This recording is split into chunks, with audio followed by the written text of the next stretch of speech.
So it really is my pleasure to introduce Kendra tonight, Kendra Murray. She is a geologist who uses geochemistry along with fieldwork and numerical modeling to study the many magmatic, geomorphic, and tectonic processes that change rock temperatures, such as wildfires, volcanic eruptions, all the way to the building of mountain ranges. Much of her active work is focused on the geodynamic evolution of the U.S. Intermountain West from the Proterozoic to recent times. She also has an ongoing interest in active learning in geoscience classrooms, which is a good thing since she's a teacher. Kendra received a bachelor's in geology from Carleton College and a master's and PhD in geosciences from the University of Arizona. She was a postdoc research fellow at the University of Michigan and a visiting assistant professor at Hamilton College prior to joining her current position, which is at the faculty at Idaho State University, which she joined in 2019. So without further ado, Kendra, it's yours. I'm looking forward to this talk very much. Thank you so much. I'm going to go ahead and share my screen, get my slides organized here. Move a few things around on Zoom. All right, well, it's my great pleasure to be here, and I really want to thank the organizers for inviting me to speak. I was really thrilled to get the invitation. And I want to give a special thanks to John for crafting this awesome photograph to help me motivate my talk today. I also want to acknowledge that much of the work I'm going to be talking about today was done while I was at the University of Michigan working with Nathan Nemi and Moran Clark. And then I'm also going to be looking ahead a little bit at some work I hope to do with my colleagues both at ISU and Montana State and Columbia. All right, so today I'm going to describe how we can use the field relationships shown in this photograph to probe the ancient history of our region. Here we're looking at the Flathead Sandstone, which was deposited in Cambrian time on top of ancient igneous and metamorphic rocks. And these igneous and metamorphic rocks I'm going to generally refer to as basement rocks. They formed at high temperature deep in the earth a long time ago, and they're commonly covered in sediments like this. The surface between these two rocks represents an enormous amount of time, and such gaps in the rock record are commonly called unconformities.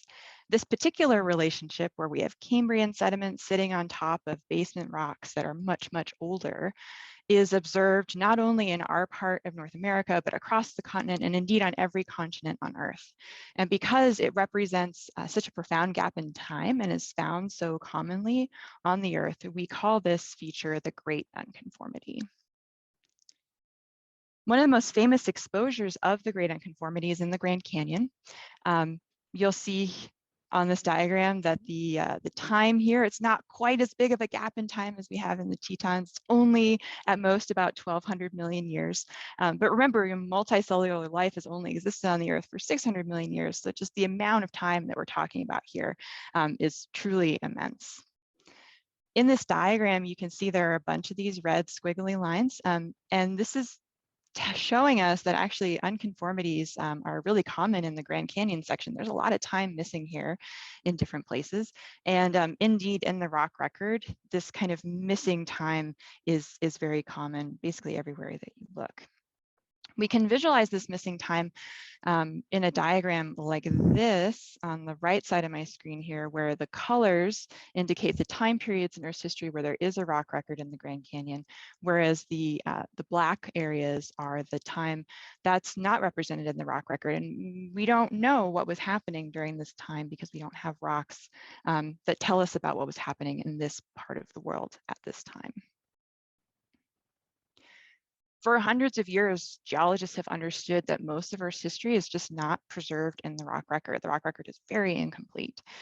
This is an illustration of a major unconformity that James Hutton made observations of and reported on in his monograph, Theory of the Earth. Since Hutton's time, we've known that the incompleteness of the rock record reflects back at us these huge gaps in our knowledge of Earth's history. And even today, with all the tools that we have, it's easy for us to think that this lack of a rock record just presents an intractable problem. There are just some parts of Earth's history we're never really going to be able to access. In the last 5 years or so, I've really changed my perspective on unconformities like the Great Unconformity. And now I don't view them just as gaps in knowledge that are intractable, but actually as tools that we can use to leverage a combination of field observations and geochemistry to learn about these gaps. And we're going to use the geochemistry of the basement rocks themselves.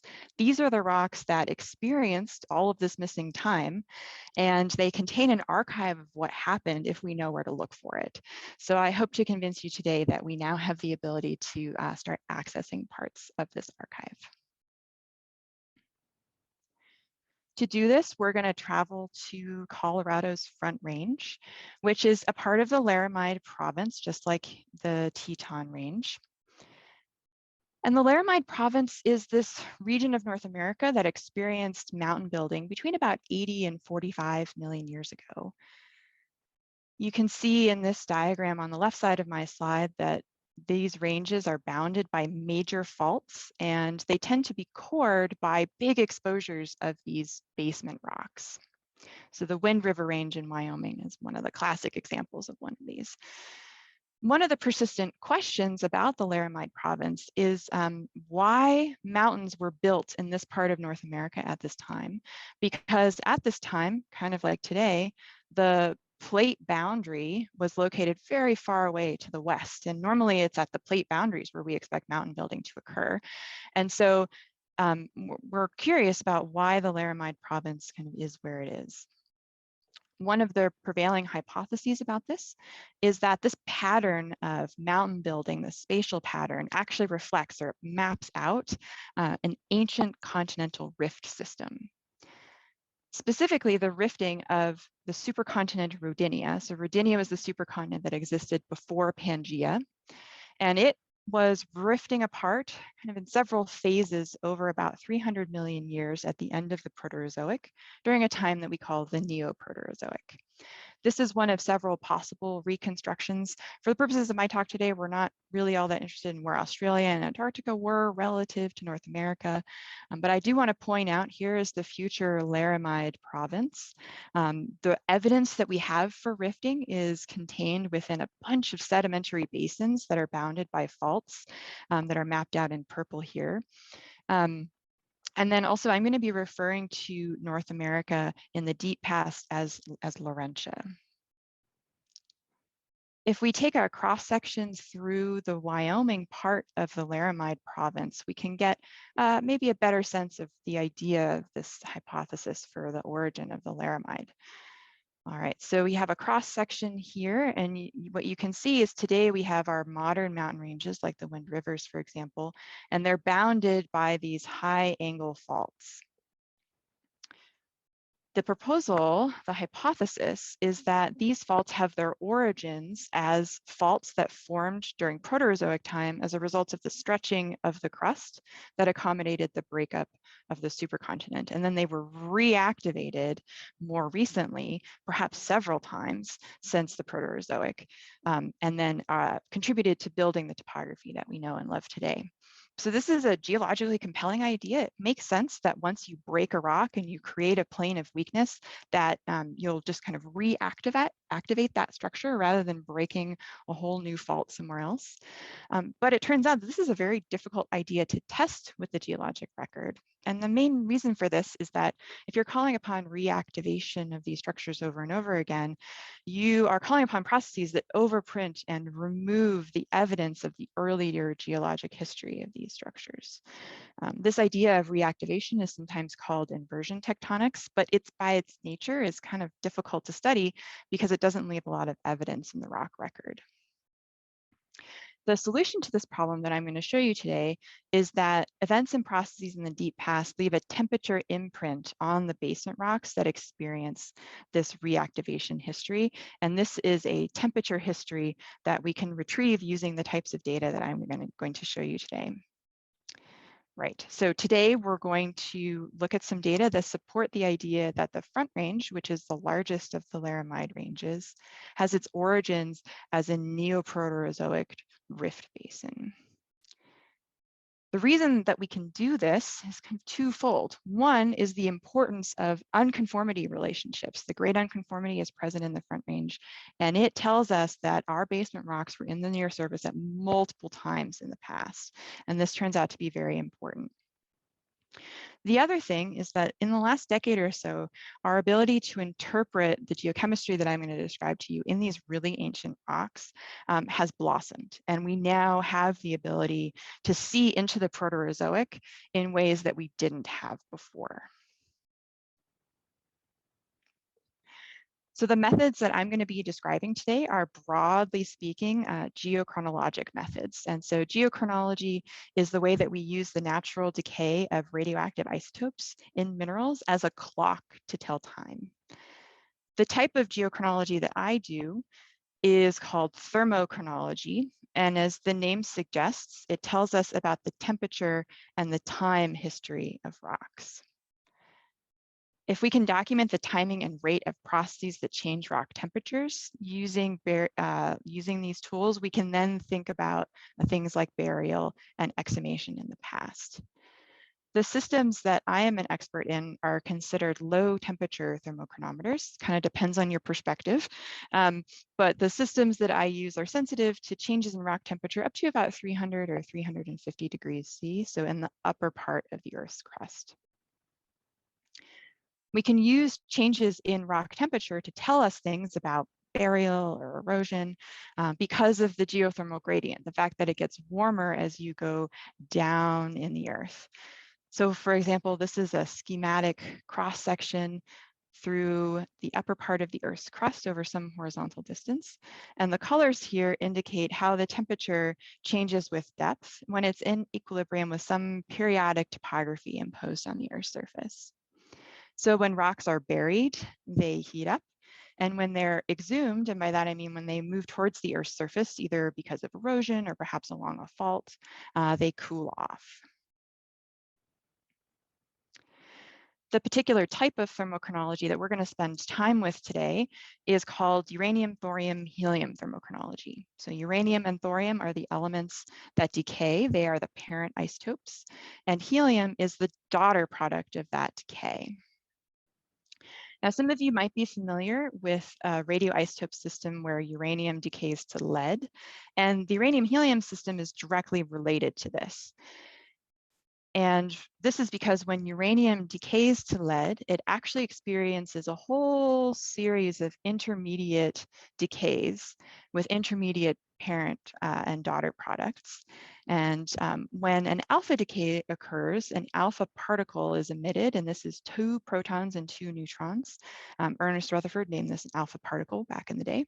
But this is also a helium-4 atom. And so in this way, helium is a daughter product of this same system. And both naturally occurring isotopes of uranium that are radioactive produce helium, as well as the decay of thorium-232. Now, as a helium person, I like to remind people that actually the uranium-helium system was the very first geochronometer ever proposed in the very early days of our understanding of radioactive decay by Ernest Rutherford. So he basically said, well, if we know the rate at which helium is produced and we know how much uranium there is in a material, we should be able to calculate how old that material is. And this idea was tried with multiple different radioisotope systems, not just the uranium-helium system. And some systems, like the uranium-lead system, where lead is the daughter product, it seemed to yield ages, even in these really early days, that made sense geologically, based on what we already thought we knew about these rocks. However, the helium system yielded ages that were far too young to be reasonable as formation ages of material. Now, these early geochronologists, they were great chemists. They knew that helium is a tiny, noble gas. It's non-reactive. It was probably just leaking out of these materials. But for most of the 20th century, we didn't actually know what the process was that was responsible for this leaking. And therefore, we didn't know what the meaning of a helium age was. What was it actually telling us about? Maybe it would be used occasionally for specialized applications, but not much more. This started to change in the 1990s. And today we know that helium loss from minerals is a temperature sensitive process. And it's governed by this process in particular called diffusion. And we have a good mathematical description for diffusion, which is great. There's been a lot of experimental work done since the 90s, characterizing the kinetics and mechanisms of helium diffusion in a bunch of different minerals. And this has finally transformed helium thermochronology into a tool that's useful for geologists. So these thermochronometers, they're temperature sensitive, right? And I'm going to be describing their temperature sensitivity using this concept called a closure temperature. And you can think of a closure temperature as the temperature below which helium, in this case, doesn't leak out of the mineral anymore. So at high temperature, the helium has a lot of energy, and so it can leak out of the mineral immediately upon its formation. At low temperature, once the helium forms, it gets trapped in the mineral and the clock starts ticking. It starts accumulating. Closure temperature is really just a useful shorthand for all these kinetics and mechanisms of diffusion, but it's a really useful one for us geologists who want to connect cooling ages to process. So here we are in 2022, and we have a whole range of geochronometers and thermochronometers with different temperature sensitivities that are available for us as tools to study the Earth. We call the high temperature systems the geochronometers. These are the ones that tell us about rock formation and metamorphism. And so, for example, if you want to know the crystallization age of a granite, you'll use a geochronometer to do that because the clock starts ticking when the crystal forms. On the other end of this array of tools, we have the low temperature systems, the thermochronometers. And these are telling us about rock cooling. And so they're sensitive to much more near surface process. As I said, things like erosion and burial, but also wildfire, meteor impacts, volcanism, really anything that changes rock temperatures over a sufficient amount of time can be documented by these systems, which is the reason I think that they're really cool. The system that we're going to spend the most time talking about today is the helium system in the mineral zircon. So this has a pretty wide range of temperatures it's sensitive to, between about 140 and 330 degrees centigrade. If you convert that temperature range using a normal geothermal gradient to depths, these systems will document cooling from about 4 to 12 kilometers depth up to the Earth's surface. This is the system where there have been some really important advances in our understanding of some of the complexities of the system, which we will talk about. And it's really become a workhorse for those of us who want to study the deep time of rock history. I'm also going to mention in passing some apatite, helium, and fission track data, and then a higher temperature biotite argon system as well. But these are all considered on the lower temperature end. They're telling us about the cooling off of rocks. All right, so in order to do this work, we go into the field and we collect pretty big samples because although the minerals that we use for geochronology like apatite and zircon are pretty common in most of the rocks we work in, they're not very abundant. So we need a lot of material. And we take that back to the lab and we crush it down to a sand size, and then we use a variety of density and magnetic separation techniques to isolate the individual minerals that we're interested in. So here's an example of a photo taken at very high zoom under a microscope of individual apatite crystals that we're getting ready to date. So what we do is we pick these individual crystals with these tiny little tweezers and we measure their dimensions. And then under the microscope, we put that little crystal into a little foil packet. So it's kind of like we're making apatite or zircon ravioli. And then we take that packet and we take it to the lab, basically. And the first thing that we do is we hit the packet with a laser, and the laser heats up the packet and the crystal inside, and the helium degasses from the crystal, and we use a mass spectrometer attached to a vacuum line to measure the amount of helium that's there. Then we take each of those packets and we dissolve them in acid and we spike them with some isotope spikes. And then we use a different mass spectrometer to measure the abundance of uranium and thorium in each crystal. At the end of this process, we've measured the abundance of helium, our daughter product. We've measured the abundance of uranium and thorium, our parent elements. And so we know the decay rates based on work done by our physics friends. And so we can calculate how much time has elapsed since that crystal started holding on to its helium, since it was cold enough to do so. However, with these types of cooling ages, that's actually just where the fun begins. Because in order to understand what a cooling age is telling us, we need to take into account the geology that we know already, the kinetics of helium diffusion, as well as the data. And so we use numerical models to help us bring all of those things together. So I'm showing a screenshot here of one of the models that I commonly use, which is called Hefty.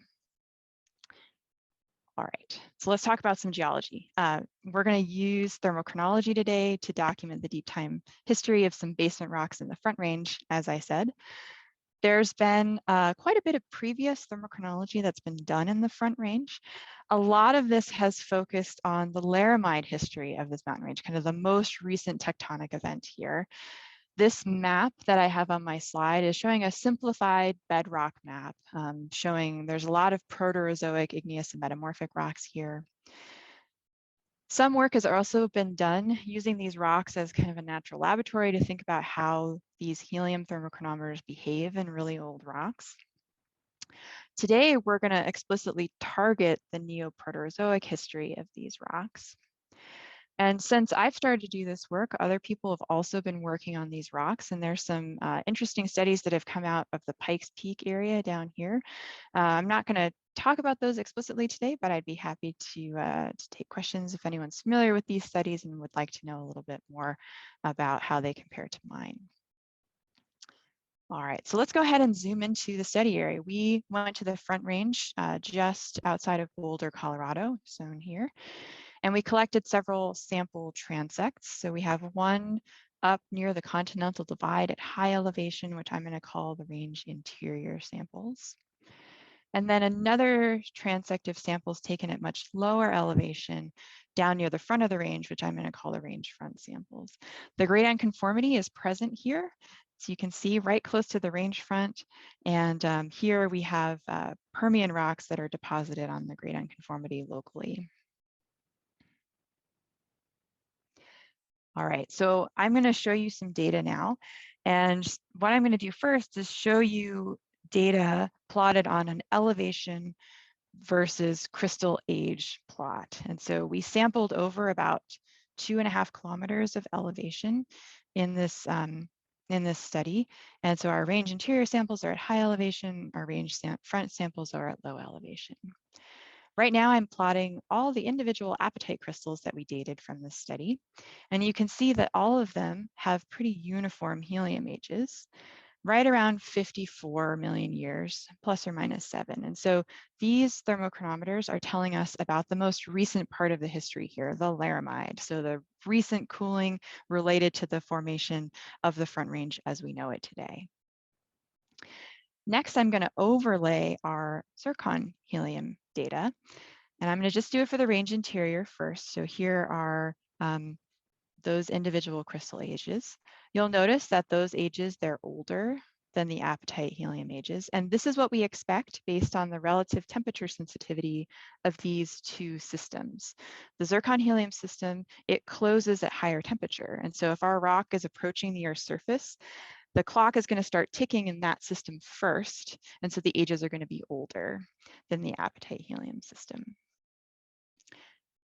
If we want to include our range front data on this plot, I need to actually expand the x-axis pretty dramatically because there are multiple samples here that have much older zircon helium ages, including individual crystals that are Paleozoic and even Neoproterozoic in age.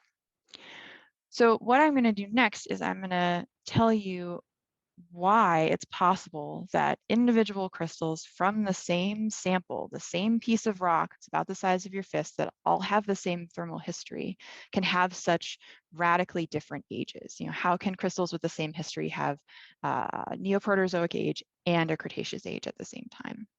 In order to answer that question, I need to tell you a little bit more about how helium thermochronology works. All right, so we talked about how these data are not only a function of time and temperature, but they're also sensitive to the composition, the chemical composition of each individual crystal. And this is because when the decay of uranium and thorium happens in these minerals, that decay causes damage to zircon's crystal lattice. This damage in zircon creates fast pathways for helium to diffuse out of the crystal. So we have our helium atom, it's randomly walking around the crystal, and then it hits one of these zones, and it's like a fast highway out of the crystal, and whew, it can leave the system much more quickly than it would have been able to otherwise. The other thing that's important about this damage is that it itself is temperature sensitive. So at high temperature, when this decay happens, the crystal lattice heals itself, or what we call annealing, very quickly. And so the damage doesn't accumulate. Whereas at low temperature, every time one of these decay happens, the crystal becomes more and more damaged.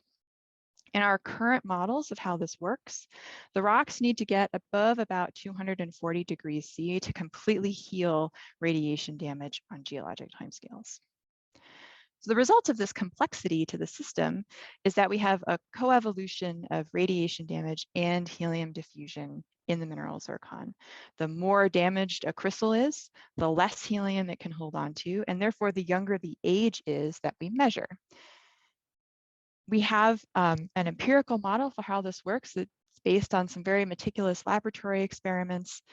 And so we pair that with looking for these types of effects in our data sets. And the way that we do that is we use a parameter that we call effective uranium, or EU, as I'll call it. This is just a combination of the amount of uranium in our crystal and the amount of thorium in our crystal, and then it's scaled by the helium production of these two things. So thorium doesn't produce nearly as much helium as uranium. This is essentially a proxy for radiation damage. So we're not measuring the damage directly, but we're looking for evidence for it in our samples. All right, so what does this actually look like? Well, show you that. I'll show you a few simple thermal histories of rocks. So on the left here, we have a temperature versus time plot. You can tell I'm a geologist because I have temperature going down like we're going down in the earth on the y-axis here. This yellow zone here is the temperature range over which the zircon helium system goes from being totally open and losing all of its helium to being totally closed and hanging on to all of it. This is what we call the partial retention zone. And then this blue line is a hypothetical time temperature history a rock might experience, where it sits at relatively high temperatures for a long period of time and then exhumes rapidly at about 50 million years ago to the Earth's surface. In this kind of very simple thermal history, we expect every zircon crystal in our sample to have a 50 MA age, the same age, no age variability. So if we were looking at our data and we were plotting the age that we measure against this effective uranium parameter, the abundance of uranium and thorium, we would expect just uniform ages. However, if we have a sample that has a more complex history, we expect a negative slope relationship between age and EU. So in this green path, our rock approached the Earth's surface 500 million years ago and then sat at the surface for hundreds of millions of years, differentially accumulating radiation damage and helium, and then experienced a thermal event, burial and exhumation, for example, let's say 50 million years ago.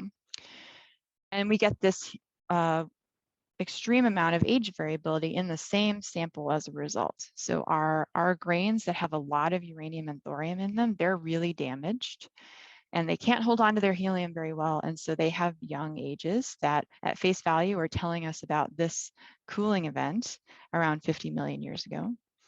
And then the low uranium and thorium grains, they're less damaged. They hold on to their helium way better. And so they have older ages as a result.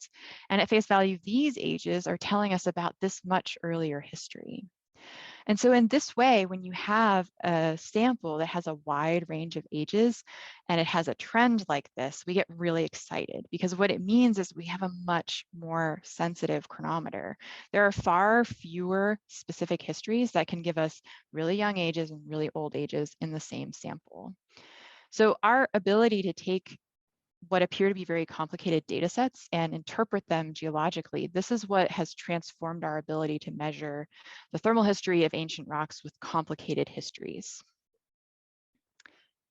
If we return to my data set, instead of looking at this elevation versus age plot, which really isn't telling us very much, if we just take the zircon helium data and we make one of these age versus EU plots, there are a couple things that we can see right away, kind of qualitatively.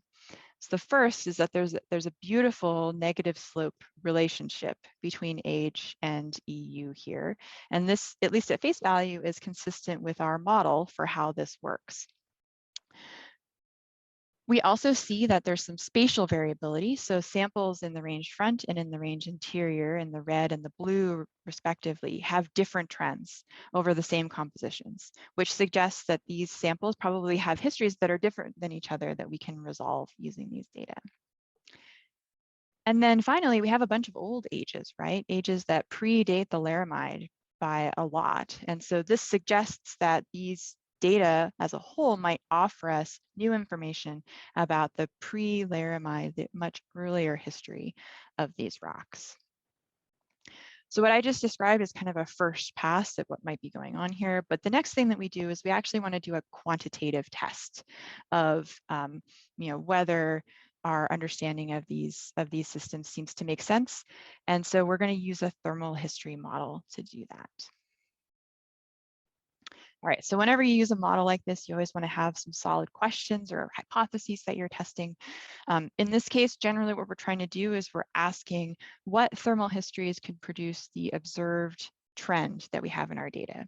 And of course, we're always looking to learn something we don't already know about our rocks, right? These models combine the geologic record in the study area that we know independently of our data, and then we make some decisions about how to actually design the model and what kinetics we're going to use, things like that. So let's talk about the geologic record in this area first, because we actually know a lot about especially the more recent history of the Front Range, which is one of the things that helps us see further back in time. So here I'm showing again another temperature versus time plot on the top part of my slide. I mentioned that the rocks that we sampled, they formed 1.7 billion years ago, and so that's where we start the model. I'm not showing that here though. Previous work that's been done on these rocks using kind of middle range thermochronometers, they tell us that these rocks have been colder than about 280 degrees C since about 1400 million years ago. And so that's a really important constraint. That basically puts an upper bound on how hot our rocks could have been since that time. I'll also note that we know the surface temperature today. So this is a typical piece of the Boulder Creek granodiorite, which is the basement rock that we sampled. But if you wander around in this part of the Front Range, you'll see another rock that's much weirder looking. So this is a photograph of what's informally called the Tavakiev quartzite. And these have been observed in the Front Range since the late 19th century. And it's clear from the textural evidence that you can see in the field that these are sandstone dikes that were emplaced down into the basement rocks. And so they're strange rocks. In our part of the Front Range, they are located up here near the Continental Divide. And so what we know about the Tava is that it's associated with mapped faults. As I said, it has both structural and sedimentary textures that suggest that it was forcefully injected into the crystalline basement. And that injection might have been driven by something like gravitational loading, perhaps by ice or by other sediment. Maybe there was some seismicity involved. We don't really know exactly what exact process might be responsible for it, but from our perspective, there are a couple important things about this observation in the field. So this type of sand remobilization, it requires a sandy fluid, not a rock, right? So it means that we had sand sitting on top of our basement rocks when the tava formed. And this stuff, it really can't penetrate down more than about 1 kilometer into the host rock based on observations of these features in other places. And so this is a really important constraint for us because it tells us our basement rocks that we sampled were in the near surface and cold when the tava formed. So how old is the tava? Well, we have a couple different lines of evidence. One is that if you can look at the detrital minerals in the tava sand, and they are dead ringers for other sedimentary rocks that are deposited across Western North America in Neoproterozoic time. Like here in Pocatello, I'm sitting on the Pocatello Formation. It's one of those rocks. It looks just like that, has the same fingerprint. There's also been some direct dating of veins that cross-cut the tava dikes that also support a late Proterozoic, a Neoproterozoic age for these formations. All right, so if we return to our time versus temperature plot here, we're going to require our basement rocks to be within about 2 kilometers or 60 degrees of the Earth's surface at the time when the tava formed. Another really useful thing about the Tava Kiev is that its preservation, the fact that we can actually see it in the field today, means that we haven't lost very much of that basement rock since it formed, or else it would have eroded away, right? And so at 2 other times in the history of the Front Range, when we have evidence that the basement rocks were in the near surface with sediment accumulating on top, we know that this same constraint holds, and we need our rocks to be back at the Earth's surface in the early Cambrian, as well as in the late Paleozoic during the ancestral Rocky Mountain orogeny too. We know a lot about the Paleozoic and Mesozoic history of these rocks based on stratigraphic sections that are still preserved in the Denver Basin and around Colorado, including locally in the study area. And these tell us that these rocks have been in the near surface for most of the Phanerozoic, except for right before the Laramide. The Pierre Shale was deposited. That's a very thick sedimentary unit, and that buried these rocks pretty substantially right before the Laramide orogeny. So we know a lot about this part of these rocks' history, but we have these really big gaps, right? These are what's represented by the Great Unconformity. And so what we're going to ask the model to do is to explore those time periods. And we're just going to put an upper temperature bound because we know these rocks didn't get so hot that they reset the argon-argon system in biotite, which is where the upper bound on these boxes is coming from. Right, so I'm mostly going to show you the results from models of the Front Range or the range front samples. And so what we're doing here is we're trying to reproduce this age EU trend in these samples. And so we're putting in representative crystals from the zircon helium system. We're also including apatite helium ages as well. And then finally, we make some choices about other things related to the modeling. So we choose a modeling program. In this case, I'm using Hefty. And then we make sure to select the kinetics for helium diffusion that include this radiation damage complexity. And then what this program does is it does what's called a Monte Carlo search of time, temperature, space. And so we run the model to find at least 100 good fit paths that fit our data. And so this Monte Carlo search, it generates individual time, temperature paths that go through all of these boxes and then predicts what the age pattern would be, compares that to our observations and gives it a yes or a no. So what this looks like if you're actually running one of these models, is like this. So you can see the model is testing different time temperature histories and it's just saving the ones that yield a good fit. Once we've completed a model run, we can visualize the results like this. Here's our now familiar temperature versus time plot. You can see the boxes that I described to you, including these 3 very important near surface constraints. And then here's a fit to that AGU trend if you're interested in that.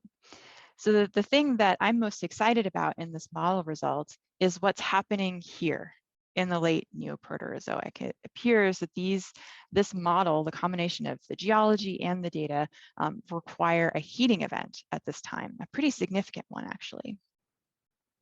So we're looking at here is the peak temperatures and the dots, and then you can see the paths related to those temperatures here.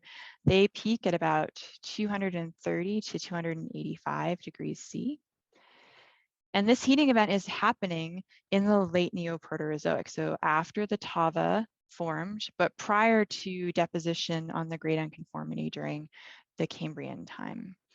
I also mentioned that this is a long thermal event. These rocks had to be hot for at least 16 million years, and for most cases, much, much longer than that, in order to do what they need to here. So what do they need to do? Why do we have this heating event in our model results? Well, what this is telling us is that we needed at this time to completely reset the zircon helium system. All the helium gone and all the radiation gone in our zircons, and that requires this kind of event at this time. One thing I'd like to note is that the magnitude, how hot these rocks needed to get at this time, is pretty well constrained by the data. However, the exact timing of when the rocks became hot and for how long actually depends on how you decide to put the geology into the model. It's not something that's coming out of our data. So here again is our what I'll call the preferred model, has all three of these constraints. But let's say you're a little skeptical of how well we know how old the Tava is, and we want to expand our Tava box. We still need a heating event after this time, but when it actually happens is not very well constrained. Similarly, let's say you say, well, Kendra, there's not actually any Cambrian sediments sitting on the Great Unconformity right in Boulder. It's actually just these Permian rocks. So what happens if you relax that requirement? Again, you still need a heating event. Just when it happens, expands even further. The other thing that I want to just take a moment to point out is that, we have a bunch of different samples, right? And so the range front samples show this story. But if we go up to the continental divide and the range interior, we don't see this heating event. So here's a side-by-side comparison of just that part of the model and a couple samples from the range interior. And the reason we think this is the case is that these samples up near the continental divide, they got hotter during the Cretaceous. And so we think that the preservation of this signal is spatially controlled by exactly how hot things have subsequently gotten. Now, these rocks in the range interior, a model result like this, it doesn't say that these rocks couldn't have experienced Neoproterozoic heating. It just says that they could have been hot or they could have been cold during the Neoproterozoic. They just don't document that part of the history very clearly. All right, so we've talked about the thermal histories here, and now we get to actually start thinking about the geology again. So what process could be responsible for heating up rocks during late Neoproterozoic time in this part of the world? Well, we think that the simplest explanation for a prolonged heating event of this magnitude is to take our basement rocks and to bury them in a basin. And as we've already discussed, at this time in this part of North America, rifting was happening. Rodinia was in the process of slowly falling apart. There were several different periods of rifting. But as I've already described, although there's abundant stratigraphic and structural evidence for rifting in the western part of Laurentia, as you move east of the Uintas, we don't have that stratigraphic record. We just have the Great Unconformity, where we have Cambrian or younger sediments sitting on basement. Except in the Front Range, we have this Tava quartzite, right? So we would argue that the Tava itself, independent of the thermochronology, actually supports that this area was an extensional or rift setting. And that's because the Tava requires that we had sediment being deposited in Neoproterozoic time. And so for that, you need a basin. And then the rapid extension and sedimentation that you expect in a rift basin, this is exactly the recipe that you need to create one of these kind of injectites, right? To remobilize sand down into the basement. And in fact, if you go to the other side of Laurentia, when Rodinia was breaking up, there are other basement-hosted clastic dikes observed that are in clear association with intercontinental rift structures that support this idea for the context of the Tava being formed in a rift basin. So we think that we have pretty good evidence for burying the basement rocks that are now in the Front Range in a rift. And so the way this would work, we think, is that the range front, what is now high topography, would have been in the basin of the rift. So it's kind of like in Jackson Hole, you know, you're down in the basin, and the basement rocks under you would be where the basement in the Front Range was during Neoproterozoic time. Because we have a temperature estimate of how hot these rocks got, we can convert that using a range of geothermal gradients that we think are reasonable to how much sediment would have been required to bury and therefore heat up the rocks this much, which is between about 3 and 9 kilometers, depending on how hot you think geotherm was and how close you think our samples were to the protosurface. Now, because of how normal faults work, if you know how much sediment was accumulated or how much throw on the fault there was, that tends to scale with the length of the fault in map view. And so a fault of this magnitude would be substantial. It would probably be tens to hundreds of kilometers long. And so we think that this is compelling evidence that the Front Range has its origins as a Neoproterozoic rift feature. And indeed, it probably marks the easternmost extent of Rhodinian rifting into Laurentia. All right, so I think that our idea for how these rocks got hot at this time is pretty compelling. However, our interpretation requires that these rocks, these basement rocks, came all the way back up to the surface by about 500 million years ago. And so we need some mechanism to do that. We need to remove all of that sediment that we're calling upon to bury the Front Range in the first place. And you know, that is much less certain in terms of what might be going on there. And so there are a couple of different possibilities I want to throw out. So one is that if we look at other examples of going from rifting of a supercontinent into the development of a passive margin, for example, the Atlantic margin that formed as Pangaea broke up, we can see that that rock record is more complete. We know more about it. There are actually kind of vertical motions at the kilometer scale at those passive margins that significantly postdate rifting. And so it's possible that maybe we're seeing those similar processes play out along the Rhodinian or the Laurentian margin. That's a newly formed passive margin about 500 million years ago. I also want to point out that the Front Range, its location corresponds to the development of this feature that's called the transcontinental arch. This is a regional drainage divide, and it's inferred from the sedimentary record because it seems like around this time, all the sediment that was coming off of eastern Laurentia off of the Grenville orogeny, it stopped making its way all the way over into western Laurentia. And so sedimentologists have called upon a divide. And so it's possible that whatever process was responsible for forming that divide is the same thing that was exhuming the Front Range region back up. So basement was exposed again. Another possibility is that it's not a tectonic process at all, but it's something related to glacial erosion. And this is because at this time in Earth's history, there were periods when there was significant continental ice sheets at low latitudes on the Earth for millions of years. This is a hypothesis called snowball Earth. There were probably multiple periods of this in late Neoproterozoic time. And it's been recently proposed that the Great Unconformity is actually a product of some global scale erosion event related to these glaciers that removed about 3 to 5 kilometers of material on average from most continents. Now, the magnitude of exhumation here is what we're calling upon. That's what we're looking for, a process to explain that same magnitude. And so it's possible maybe this is a signal that we're seeing in this area. However, before we get too excited excited about solving this problem, I want to remind us that we actually don't know the timing very well of our erosion event, or our event that's bringing the basement rocks back up to the Earth's surface, right? So we know the magnitude well, but we don't know the timing, which means it makes it difficult for us to attribute that part of the history to a specific process. And we need more geology. We need more information to help convince us, okay, well, I think this is what's going on, but another geologist might think that this is a more reasonable situation, or this one is too.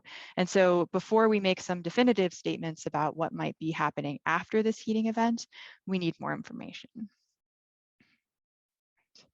So to summarize my story about the Front Range, I hope I've convinced you that thermochronology is this really cool tool and allows us to do things like connect a laramide mountain range to its origin as a neoproterozoic structure. And also that we need to be careful about what we're actually learning from these data sets. In this case, we need better time constraints, probably from the geologic record, to better attribute the kind of rock cooling part of this history to other processes. And so here are just some cartoons about both of those things. The last thing I'll say about this study is that, kind of wrapping back around to the Great Unconformity, one of the reasons we can do any of this is because we have this very special observation that our rocks were in the near surface at multiple times and they were cold. And so that then sets up the need for a heating event like this. All right, so I told you I would bring this back to where we are here in the Northern Rockies. And what I'll say is that we have abundant Great Unconformities exposures in this part of the world where we are, just waiting to be studied in more detail. So here's a kind of a classic Great Unconformity exposure, kind of the outcrop scale near Dillon. If we take a look at a geologic map of our region, we can see that we have where these blue rocks are in contact with red, which I'm using as basement here. These are our Great Unconformity exposures. This is the Teton Range, for example. And just like in places like the Grand Canyon, we have these huge gaps in our knowledge. And although we generally know some of the main regional events, when we dig right down to it and we go to a place like the Tetons, we're still missing just an enormous amount of time, right? Where we have more than 40% of Earth's history is just not represented by the rock record here. But we do have the basement rocks, which were sitting at the Earth's surface, for example, when the Cambrian Flathead was deposited. And so by sampling near it, we'll be able to learn more about this history. And so in the Tetons, we have lots of interesting questions about what was happening during this time, how it relates to the rifting of Rodinia. We don't have a rock record to tell us that, but we do have the basement rocks that are available to us to sample and hopefully learn more about. So I have a proposal in right now with my colleagues at Montana State and Columbia University to try to do some of this exciting thermochronology right in our backyard here. We have the potential to learn more about Western Laurentia's rifted margin and exactly how the rifting of Rodinia happened. This was also a time period, the Proterozoic, where there were profound transitions in Earth's climate as well as life. And then there's this persistent question of, what is the role of ancient fault zones in recent mountain building? The topography that we know and love in the Northern Rockies, in what ways does it have its origin in ancient mountain ranges that have been reactivated over and over again? So stay tuned on that. Maybe invite me back in 5 or 6 years. And if I'm lucky, I'll have some things to say about the rocks in our backyard here. With that, I'll just kind of throw my conclusions from the Front Range part of the story back on the slide. And I'd like to thank you all for joining me this evening, and I'd be more than happy to take questions. This is Mike. Kendra, thank you very much for a fascinating talk. But we're going to ask you to come back sooner than 5 years, I'm afraid. So Uh-oh. I hope we can work that out. That would be great. Yeah, and maybe even in person. So we do Oh, have a that would number. be so fantastic. Yeah. Yeah, we do have a number of questions, and so why the some zircon crystals in the same rock sample have different amounts of uranium and thorium, and how does that work? Oh yeah, that's a great question. So the amount of uranium and thorium in the zircon crystals depends on the conditions when that crystal was actually growing, normally in a magma chamber way back when those igneous rocks, for example, were growing. And so when there are changes in the composition of the magma, you can have changes as a result in the composition of the zircon. And so there could be those types of processes. It's even more common in rocks where you have not maybe an igneous rock, but you have a metamorphic rock, especially one that maybe started its life as a sedimentary rock. So then you'd have zircons coming in from different original rock types that would have a wider range of compositions because they grew in wildly different magma chambers at different times in different places. And so actually one of the challenges of doing this is we get the most information from a rock that has a really wide range of compositions because we want that trend. And so it's very commonly, especially with igneous rocks, you get kind of a narrow zone. And so sometimes we'll combine several samples that have different ranges of compositions in order to try to get around that problem. That's a great question. Another question is the Great Unconformity in the Grand Canyon and the Great Unconformity, the Greater Unconformity here in the Tetons. Could you explain the difference? Because it's a fairly large time differential between those two great and greater unconformities. Yeah, so there are two reasons why the one in the Tetons is greater. The first reason is that the basement rocks in the Tetons are much older than the basement rocks in the Grand Canyon. So in the Grand Canyon, those basement rocks, they crystallized, they formed about 1.7 billion years ago. Whereas the basement rocks we have in the Tetons, they're a billion years older. They're around 2.6 or 2.7 billion years old. And so that right there adds an extra billion years to the gap. And then in the Grand Canyon also, there are some sediments, depending on exactly where you are, that are actually also Proterozoic in age. So rather than waving my arms around, I can actually just go back to my little cartoon. Me one moment. Here we go. Yeah, so these blue rocks here, this is the equivalent of what's sitting on top of Mount Moran or on the Wyoming side or on the Idaho side of the Tetons. But in some places in the Grand Canyon, you can see they're actually these older sediments. And we can tell they're older because they have, they've been tilted and then beveled and additional unconformities on top of them. But some of those are also pretty old Proterozoic rocks. And so that also contributes to not missing as much time. The record in the Grand Canyon is more complete than it is in the Tetons. Could you just re-emphasize the time span of the Great Unconformity in which you're talking about, and please answer that question first, then we'll get to the next one. Yeah, so the Great Unconformity in the Tetons, 2 billion years is about 40% of Earth's entire history. So the Earth is about 4.6 billion years old. And so when you're missing that much time, it's just so much happened during that time that we don't have a record for. And in fact, actually for several generations of geologists, there's then been this kind of persistent idea that the Proterozoic is boring. It's something called the boring billion, because really, it probably wasn't boring at all. There was probably all this really cool stuff going on, but it seems to have mostly been lost in the rock record. There was erosion that has removed all of that record. And so we don't really know what was happening during that time. And now that we're getting these windows, these pieces of information with methods like this, we're starting to really reveal how interesting that part of Earth's history is, even with just the small pieces of it that we get to see. So what is I'm just going to read this one. What is the reason why the Nemaha uplift has high helium concentrations?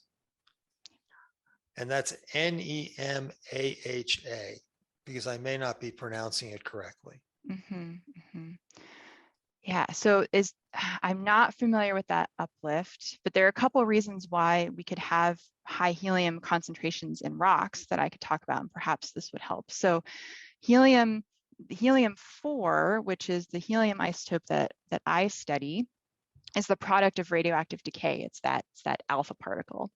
And so in places where there are lots of very old basement rocks, those rocks have a lot of helium in them.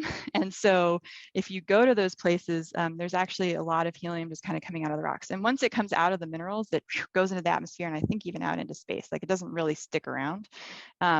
But that's one reason why you might have a lot of helium. Another reason is actually the other isotope of helium, which is helium-3. So helium-3 is not the product of radioactive decay. It is actually a primordial element, and it's incorporated into the Earth at the formation of the Earth when our solar system formed. And so there are places where you can go where that helium that's primordial is actually coming out of the mantle.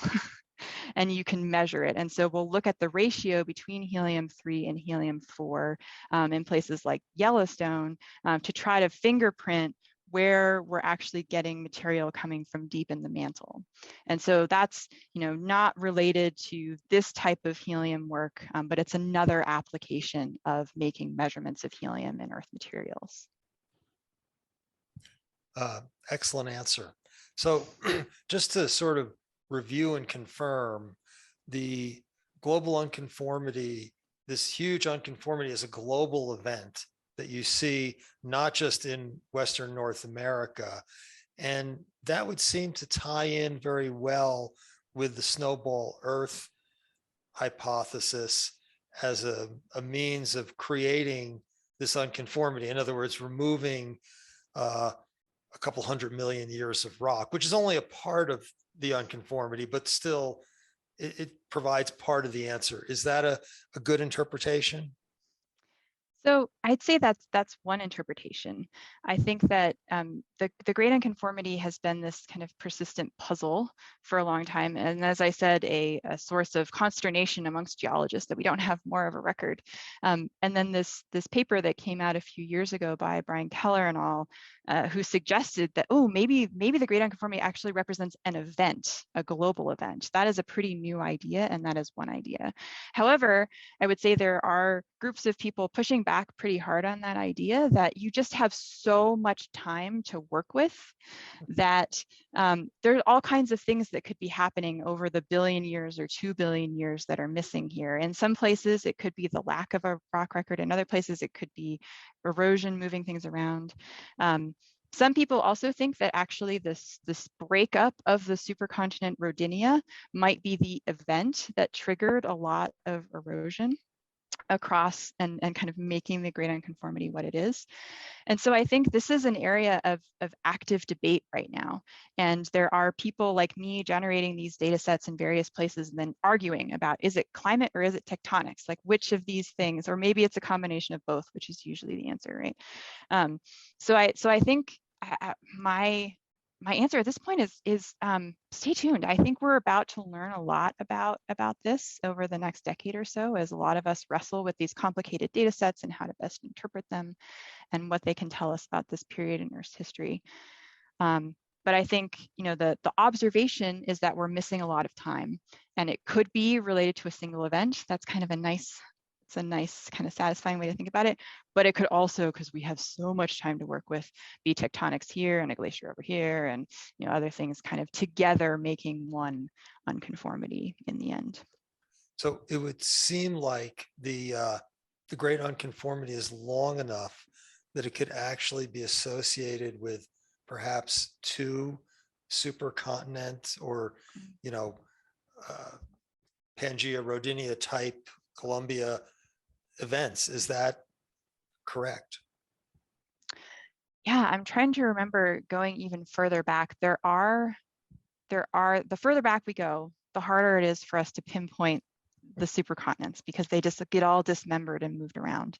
But indeed, I think that this, the idea that one unconformity today is actually many unconformities all stacked on top of each other is certainly true. And I'm sure there are places that the Great Unconformity represents multiple phases. In fact, let's just think about the Canadian Shield, where today we just have all these basement rocks exposed over a huge area. there's an unconformity that represents both Rodinia and Pangea, right? And it's still an unconformity today. It's not actually an unconformity, it's just a surface because we don't really have sediment sitting on top of it at the moment. But yeah, I mean, that's one of those persistent basement exposures that's really quite spectacular when you think about how much time it represents. Right. And in your first slide, now that I know what your talk was, I think John should have labeled the dike running through there, which is associated with the rifting that broke up Rodinia, which is a key part of your talk. Yeah. No, this is a spectacular dike. Yeah. Yeah, no, it's great. And actually, so technically right there, the Great Unconformity is much shorter, right? Yes, exactly. Yeah, by 500 million years or so. Yeah, plus or minus. Right. And so last question, the technology you're using and the techniques, can this help inform us about the general uplift that has occurred in Western North America in the last, say, 12 million years or so, where things have gone from sea level to, a mile plus high across an enormous part of Wyoming, Colorado, Utah, Montana, Idaho? Yeah, that's a great question. And my PhD was looking at the Colorado Plateau and then using these techniques in much younger timescales to think about that landscape's history. So it can help us, but in an indirect way. So this is because the systems that I'm talking about, they're responding to the cooling off of rocks, which in order to do that, we actually have to move the rocks closer to the Earth's surface. And so our systems are not sensitive to the elevation of that surface. And so if uplift was also accompanied by erosion, which it commonly is, then yes, we might see a signal of rock cooling, but we'd have to make an interpretive step. We'd have to say, okay, the rocks are cooling off. Perhaps that's because the elevation is changing and that's causing erosion to happen. And therefore our rocks are cooling off. And so it's not a direct comparison. It's not a paleoaltimeter. It can't tell us how high an elevation was in the past, but it can tell us how far below the Earth's surface a rock was in the past. If that makes sense. Well, again, I want to thank you for an excellent talk, and we do look forward to having you come here in person and present more research. I think 2 years is probably a fair amount of time. And I want to remind everyone that on May 3rd, Laura Vieta will be here to talk about tapirs, not very far. They probably were here as well as down in Kemmerer during a very different climate in Wyoming's past. So Kendra, thank you very much. We really appreciate it, and we hope to see you in person soon. And I just want to say good night to everyone, and we'll hopefully see you in person in the library on May 3rd, or if you prefer on Zoom. Thank you, everyone. Good night. Thank you.